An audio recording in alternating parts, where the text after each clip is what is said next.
이 말한 것이 누구를 가리킴이냐? 오늘은 이 구절 성경 오늘 본문에 있는 그대로를 설교 제목으로 해서 하나님의 말씀을 전하겠습니다.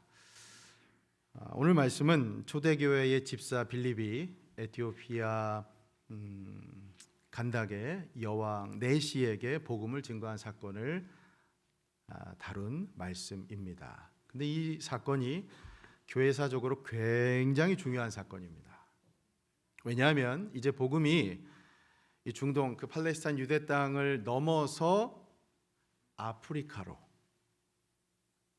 전해진 그 최초의 첫 번째 사건이기 때문입니다. 하나님의 이 빅 픽처, 이 빅 플랜 안에서 예루살렘으로부터 시작된 복음이 이제 온 유대와 사마리아 땅 끝까지 이르는 그 과정 가운데 오늘 이 사건은 아주 역사적으로 중요한 터닝 포인트가 되는 사건이라는 것이죠. 자, 이 말씀 배경으로 바로 한번 들어가 보겠습니다. 26절을 보시면 이렇게 되어 있습니다. 주의 사자가 빌립에게 말하여 이르되 일어나서 남쪽으로 향하여 예루살렘에서 가사로 내려가는 길까지 가라 하니 그 길은 광야라. 가사라는 말도 나오고 예루살렘도 나옵니다. 이 본문의 좀 지리적 배경을 여러분 이해하셔야 될 필요가 있어서 지도를 보면서 좀 설명을 드리겠습니다. 저희가 대형 스크린도 준비되어 있으니까 한번 보시면, 저 지도에 보시면 왼편에 파란색이 지중해입니다. 그리고 오른쪽에 이제 갈색이 땅이에요. 이제 팔레스타인 땅인데, 북쪽에 보시면 빌립의 전도에 이제 사마리아 땅이 나옵니다. 여러분 지난 주일 말씀 기억하실 거예요.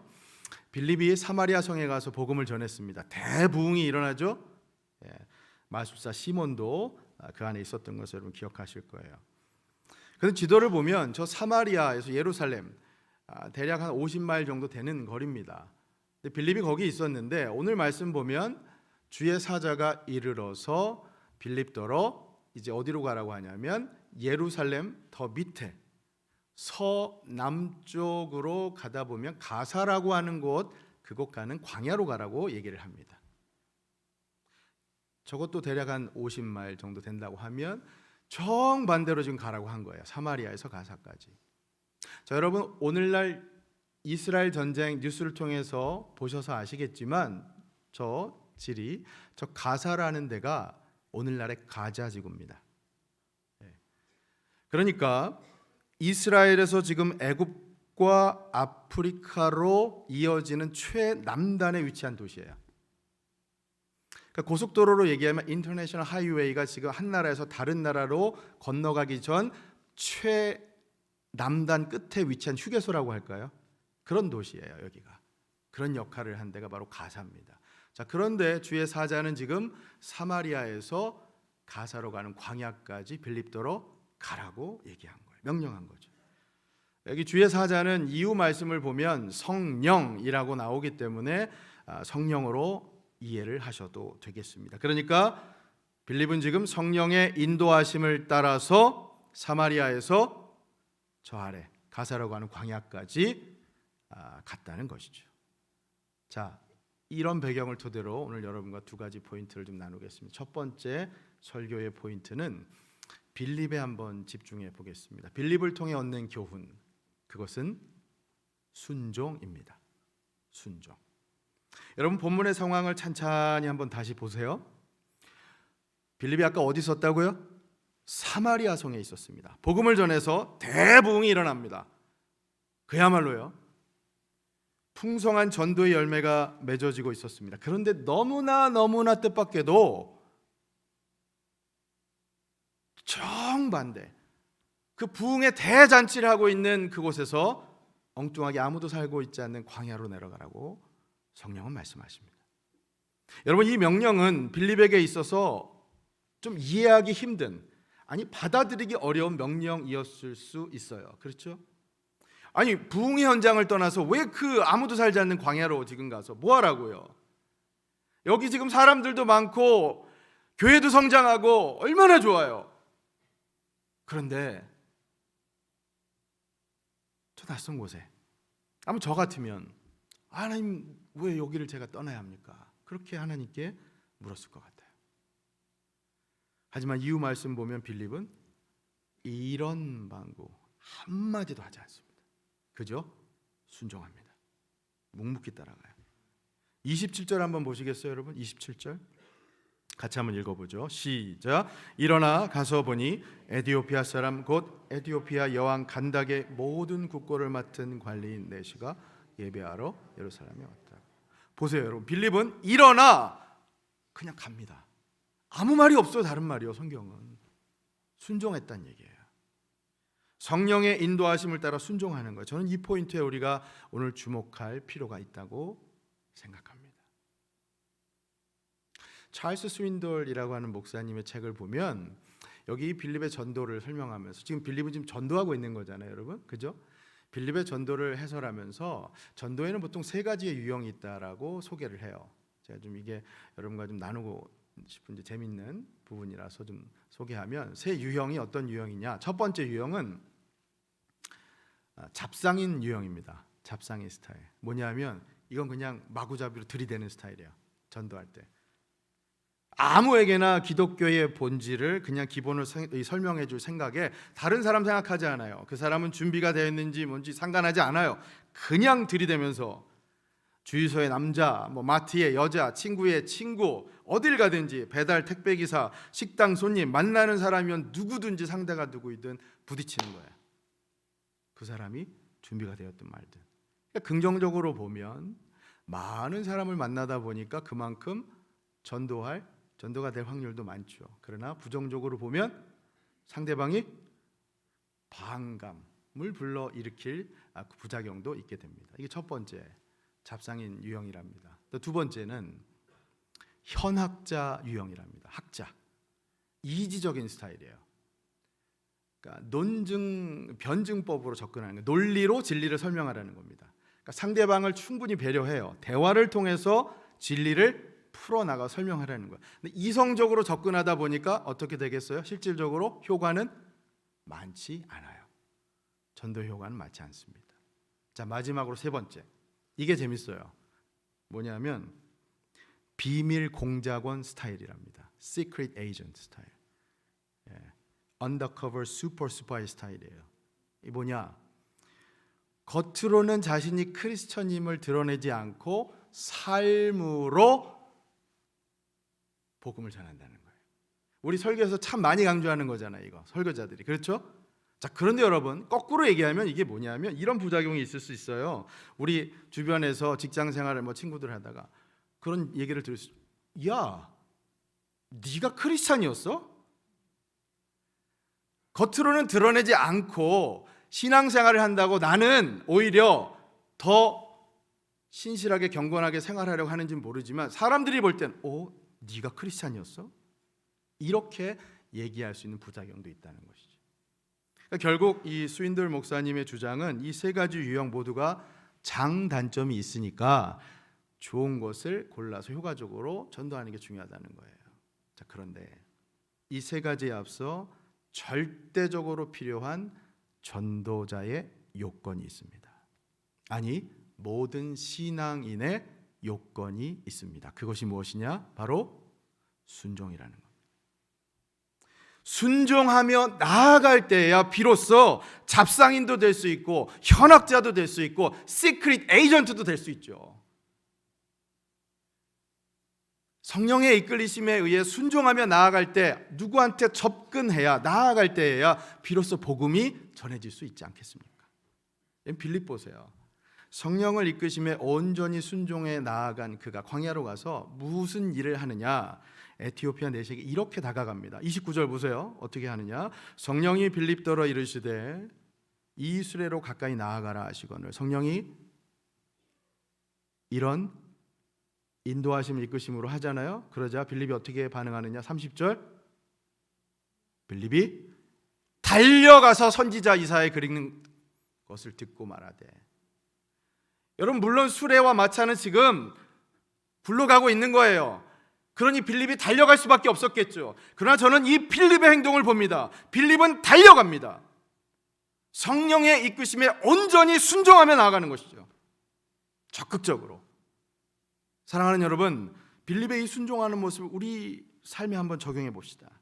때론 우리도 해석되지 않은 발걸음을 걸어가야 할 때가 있어요. 터벅터벅. 하나님, 제가 왜 이 길을 걸어야 합니까? 때론 성령님의 강권적인 인도하심 따라서, 그러나 나도 모르게 더 적극적으로 그 길을 걸어가야 할 때가 있어요. 내 뜻보다는 그분의 강권적인 인도하심에 이끌려 더 적극적으로 달려가야 할 때가 있다는 것이죠. 물론 우린 생각해요. 만일 성령께서 네가 앞으로 누굴 만날 거야, 무슨 일을 할 거야 미리 알려주시면 제가 순종하기 더 쉽겠습니다, 그렇게 반문할 수도 있어요. 그러나 여러분, 참으로 신비한 것이 하나님께서 일하시는 방식은 어떤 방식입니까? 우리가 먼저 순종하면 그 다음 우리가 무엇을 할지, 누구를 만날지 차근차근 알려주는 방식이라는 것이죠. 여러분 공감하실 거예요. 우리의 신앙은 오히려 그런 방식으로 하나님께서 역사하실 때가 더 많습니다. 그러니 일단 순종하라는 거죠. 한 걸음 한 걸음 순종하는 자에게 그 다음 플랜을 하나님께서 말씀해 주십니다. 사랑하는 여러분, 하나님을 믿으신다면, 하나님의 능력을 믿으신다면, 하나님의 그 능력의 손길이 여러분의 삶을 지금 주권적으로 섭리하고 계심을 믿으신다면, 부디 한 걸음 한 걸음 걸어갈 때마다 성령님의 음성에 귀 기울이시면서, 성령님의 그 뜻에 온전히 순종하시면서 여러분의 걸음걸음을 완성해 나아가시기를 예수님의 이름으로 축원합니다. 순종이에요. 순종. 적극적으로 때로는, 그러나 때로는 가만히 침묵하며 기도할 때도 있고요. 순종입니다. 자, 두 번째, 이번엔 에티오피아 내시에 집중해서 말씀을 보겠습니다. 설교 두 번째 포인트는 내시를 통해 얻는 교훈입니다. 내시의 그 열정과 관심, 이것을 우리가 좀 집중해 보려고 합니다. 첫 번째, 내시는 예배와 말씀을 향한 열정이 가득했어요. 자, 27절 다시 한번 보시겠어요? 아까 27절 보시면 여기 에티오피아 내시 신원조회를 한번 해볼까요? 어떤 사람인가? 에티오피아 여왕 간다게의 모든 국고를 맡은 관리인 내시, 이렇게 되어 있습니다. 이 에티오피아라고 하는 것은 오늘날의 에티오피아는 아니에요, 여러분. 오늘날은 지리적으로 애굽 바로 남쪽에 있는 수단의 그 나라입니다. 그런데 성경을 보면 구약에 구수라고 나오죠. 그 지역이에요, 구수. 중동에서 아프리카 내려간 초입에 있었던 나라였습니다. 그리고 여기 간다게라고 나오죠. 여러분, 간다게는 여왕의 이름이 아닙니다. 이건 여왕을 호칭하는 명칭이에요. 왜 우리 애굽 왕을 뭐라고 부르죠? 바로라고 부르잖아요. 근데 바로가 이름이 아니죠. 파라오잖아요. 호칭이잖아요. 왕에 대한. 마찬가지로 저 여왕의 호칭이 간다게였어요. 근데 여기 내시는 어떤 일을 맡았느냐? 국고 재정 관리를 맡은 사람이에요. 당시 에티오피아 왕은 이 태양의 아들이라고 여겼기 때문에 세속적인 일은 하면 안 됐어요. 그러니까 국가의 재정 관리 이런 거 맡는 것은 누가 했느냐? 오히려 여왕이 맡게끔 했어요. 굉장한 파워를 갖고 있었죠. 그러니까 오늘날 여기 내시는 어떤 역할을 했냐면 그 국고를 맡은 사람이라고 하니까 이건 재무부 장관 같은 거예요. 굉장히 파워가 있었고 엘리트였어요, 이 나라에. 자, 그런데 주목할 말씀이 27절 저 끄트머리를 잘 보세요. 뭐라고 되어 있습니까? 그 사람 내시가 뭐하러? 예배하러 예루살렘에. 그리고 28절을 보면 돌아가는 길이었어요. 내시가 예루살렘에 예배하러 왔다가 지금 돌아가는 길이라는 거예요. 아프리카 출신이니까 여러분 생각해보면 유대인이 아니었을 확률이 높잖아요. 그런데 그 먼 길을 예배하러 왔다가 돌아가는 길이라고 하는 것입니다. 당시에는 이처럼 하나님을 경외하는 사람들이 유대 땅 아닌 곳에도 있었던 것이죠. 그러니 여러분 생각해 보세요. 지금의 그 수단에서 예루살렘까지 그 먼 거리를요. 아마 한 달 이상 걸렸을지도 몰라요. 마차를 타고 여행합니다. 왜요? 뭐하러? 예배하러. 여러분 오늘 이 자리에 왜 오셨습니까?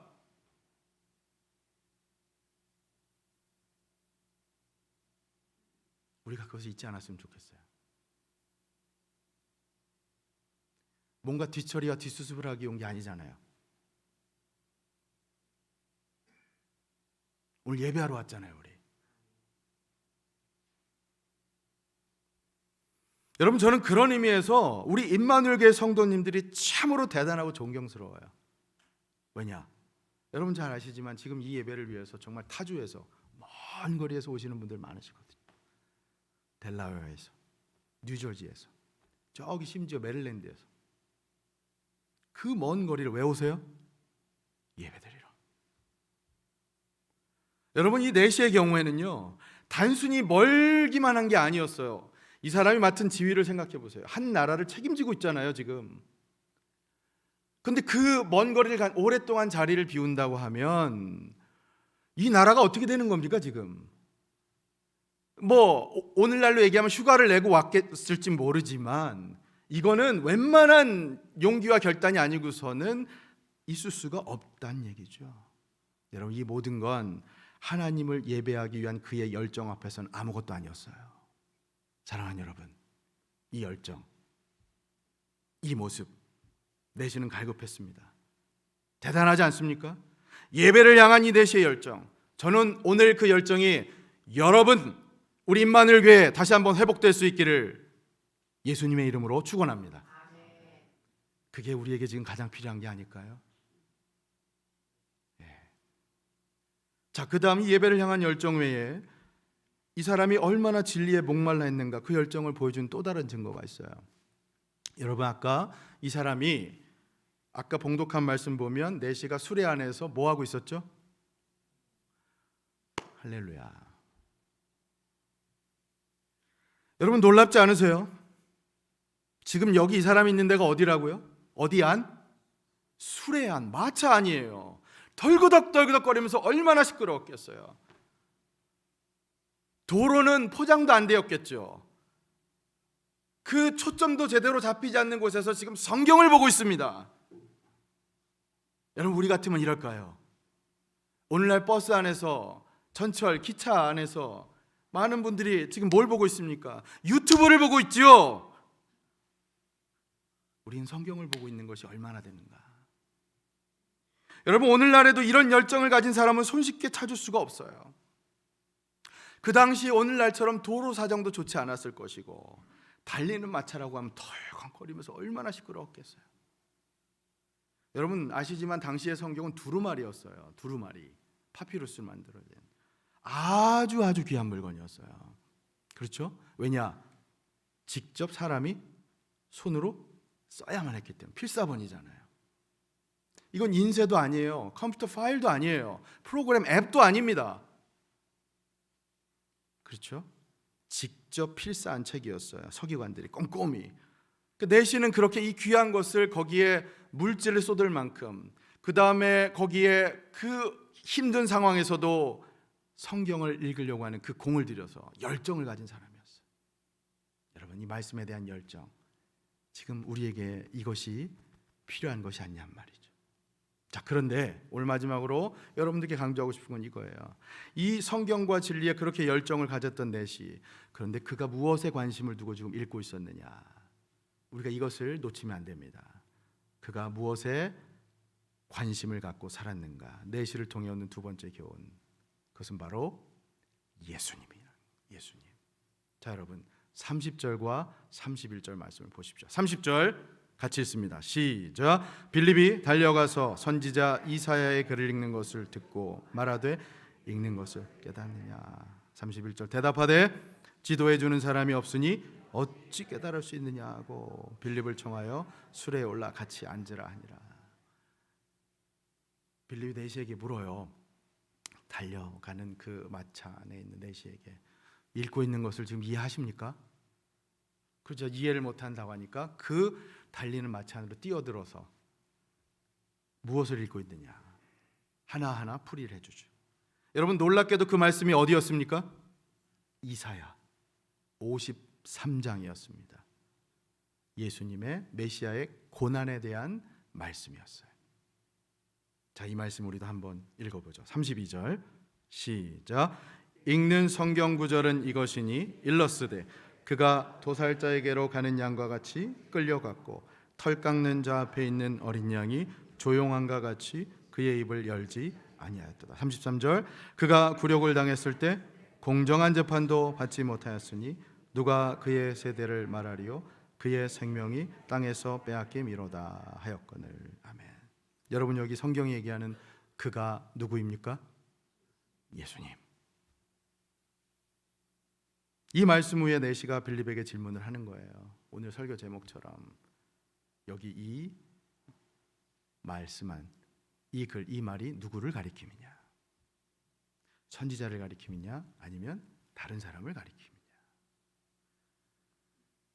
여러분, 이 내시의 질문이 답해지면, 이 내시에 대한 질문에 답이 제시되면, 이 수수께끼가 풀리면 단언컨대 지구상에 있는 모든 문제도 풀리게 됩니다. 이 질문의 답을 할 수 있다면요. 고인이 되신 하영주 목사님 그렇게 말씀하시더라고요. 바로 여기 누구에 대한 답을 얻게 되면 우리 영혼의 문제가 풀립니다. 여기 이 누구에 대한 답을 얻게 되면 우리 영생의 문제도 해결됩니다. 철학의 문제도 해결됩니다. 교육, 경제, 질병, 모든 인간의 해답도 바로 예수 그리스도로 귀결되기 때문입니다. 여러분, 우리 영혼의 그 해답은 오직 예수 그리스도이십니다. 믿습니까? 그렇습니다. 우리는 이 답을 알죠. 그러나 내시는 아직 그 답을 알지 못했습니다. 왜냐? 아직 성령께서 역사하셔서 그의 눈을 열어주지 않으셨기 때문이죠.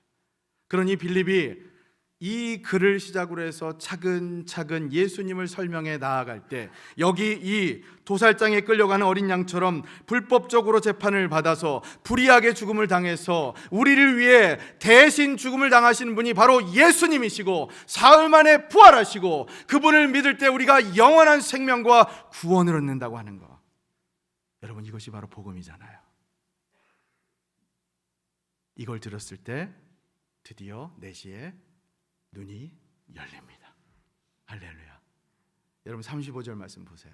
같이 한번 읽어볼까요? 시작. 빌립이 입을 열어 이 글에서 시작하여 예수를 가르쳐 복음을 전하니. 아멘. 예수를 가르쳐 복음을 전하니, 다시 말해 예수가 곧 복음이란 얘기입니다. 예수가 곧 복음, 굿뉴스. 여러분, 우리가 지금 왜 성탄절을 기쁨으로 맞이하고 준비해야 한다고 얘기를 합니까? 예수님이 우리에게 기쁜 소식이 되는 것이니까요. 복음이니까요. 다른 것 없지 않습니까? 예수를 복음으로 믿는 여러분과 저에게 지금 성령께서 역사하셔서 우리 안에 기쁨으로 가득하게 우리 안에 채워주고 계시지 않습니까? 여러분, 다른 이유 없잖아요. 여러분, 세상살이 생각하면, 나란 일 생각하면, 사는 거 생각하면, 심지어 교회를 생각하면 답답하고 힘들고 우리가 기쁜 이유 없잖아요. 우리가 기쁜 이유는 오직 예수 그리스도밖에 없음을 믿음으로 고백하게 되지 않습니까? 성령께서 역사하시잖아요. 그렇게. 여러분, 저는 오늘 말씀 정리하면서 우리가 다시 한번 이 내시의 질문에 집중할 수 있기를 바랍니다. 이 말한 것이 누구를 가리킴이냐? 여러분, 이 성경이 지금 누구를 가리키고 있습니까? 여러분, 지금 이 설교가 누구를 가리키고 있습니까? 사랑하는 여러분, 우리 다시 말씀으로 돌아가, 성경으로 돌아가 우리 예수님을 바라볼 수 있기를 진심으로 소망합니다. 워드플레이지만, 언어 유희지만 이런 글이 있더라고요. 재밌게도 멀리 있는 것을 보기 위해 우리에게 필요한 것은 망원경이다. 가까이 있는 작은 것을 보기 위해선 현미경이 필요하다. 하나님을 보기 위해선 성경이 필요하다. 여러분, 지금 여러분 삶 가운데 얼마나 이 말씀이 가까이 계십니까? 예수님께서는 요한복음 5장 39절에서 이렇게 말씀하십니다. 너희가 성경에서 영생을 얻는 줄 생각하고 성경을 연구하거니와 이 성경이 곧 누구에 대해서요? 예수님에 대해서, 나에 대해서 증언하는 것이니라. 그렇습니다, 여러분. 예수님의 말씀처럼 성경은 예수님에 대해서 증언하는 책입니다. 예수님에 관한 교훈입니다. 예수님에 관한 진리로 가득 찬 말씀입니다. 종교개혁자 마틴 루터가 그래서 그랬잖아요. 이 성경을 쥐어 짜보라. 피가 흐를 것이다. 이 성경, 예수 그리스도를 빼면 껍데기밖에 남지 않는다. 사랑하는 여러분, 성탄절을 기다린 이 시기 부디 우리에게 이 마음, 이 영적인 자세가 회복될 수 있기를 바랍니다. 여러분 마음 가운데 지금 한켠에 여러 가지 감정들이 복잡하게 있으실 줄 압니다.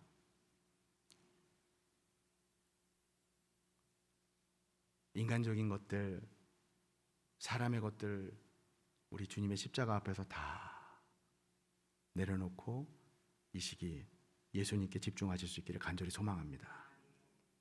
말씀을 준비했던, 말씀으로 충만했던 빌립이 말씀에 갈급했던 그 내시를 만났을 때 복음의 아름다운 풍성한 열매를 맺을 수 있었던 것처럼, 이 복음의 기쁜 소식에 이 말씀으로 충만해서 여러분의 삶이 기쁘게 살아갈 때 그 복음의 기쁜 소식을 들어야만 하는 여러분 주변의 수많은 영혼들에게 그 기쁨이 흘러 넘치는 이번 성탄절 그 시기를 준비하실 수 있기를 예수님의 이름으로 축원합니다.